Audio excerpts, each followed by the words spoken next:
পানি খাইছে। আর এরপর দিন তো সকালবেলা, আজকে সকালবেলা ও আবার আমাদেরকে একটা মেসেজ করছিল যে আমি নেপালে যাব, আজকে গিয়ে ওই মেয়েকে ধরে মানে ও হচ্ছে ওই মেয়েকে এক্সপোজ করছিলাম। রিজিকের শরীরটা খারাপ, রিজিক ওর পাপার সাথে কথা বলতে চায়, ও ফোনটা পিক করতেছে না। তখন হচ্ছে ইকরা অনেক কান্নাকাটি করতেছিল যে ও ওই মেয়ের সাথে আসছে, আমি জানি ও কোন রুমে আছে, ডিলাক্স রুম সবই। বার্থডে তো ওই দিন আবার ওই মেয়ের বার্থডে ছিল, ওই মেয়ের বার্থডে সেলিব্রেট করার জন্য আলভিওকে নেপালে নিয়ে গেছে। অ্যান্ড ইকরা এগুলো সব জানে।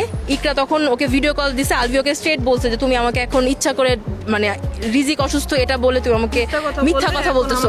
রিসেন্টলি আলভি এটা স্বীকার করছে ইকরার কাছে যে আমি তোমার প্রতি আমার ফিলিংস নাই, আমার সাথে তিথির রিলেশন আছে, অ্যান্ড আমি তোমার সাথে আছি শুধুমাত্র রিজিকের জন্য।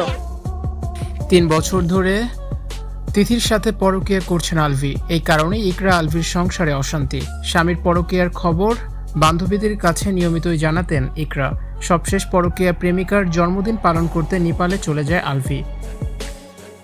তখন ছেলে রিজিকের সাথেও কথা বলা বন্ধ করে দেয় আলভি। এই কষ্ট সহ্য করতে না পেরে আত্মঘাতী সিদ্ধান্ত নেয় ইকরা। 3 বছর ধরে স্বামী আলভির পরকীয়ায় তিলে তিলে শেষ হয়ে যান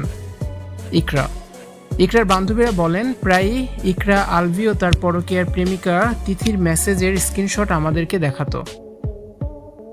তিথিকে নিয়ে আলভি প্রায়ই ঘুরতে যেত। এসব কারণে ইকরা কষ্ট পেত। আলভিকে অনেকবার বলেছে তিথির সাথে কাজ না করতে, কিন্তু বললে ইকরাকে মারধর করত আলভি। মৃত্যুর আগের দিনও আলভির পরকীয়ার কথা বলে কেঁদেছিল ইকরা। তিথির প্রেমে আলভি এতটাই মগ্ন ছিল যে নেপাল থেকে একবারও ছেলের খোঁজ খবর নেয়নি। ইকরার খবর নেওয়া তো দূরের কথা, বুকে অনেক কষ্ট জমিয়েছিল ইকরা। নিজেই পরকীয়ার বলি হয়ে গেলেন অবশেষে। তিথিকে নিয়ে 3 বছর ধরেই আলভি ইকরার সংসারে অশান্তি। তিথি ইকরাকে ছেড়ে দিতে বলতো, তাকে বিয়ে করার জন্য আলভিকে চাপ দিত। পরকীয়ার কারণে সুন্দর একটা সংসার আজ শেষ হয়ে গেল।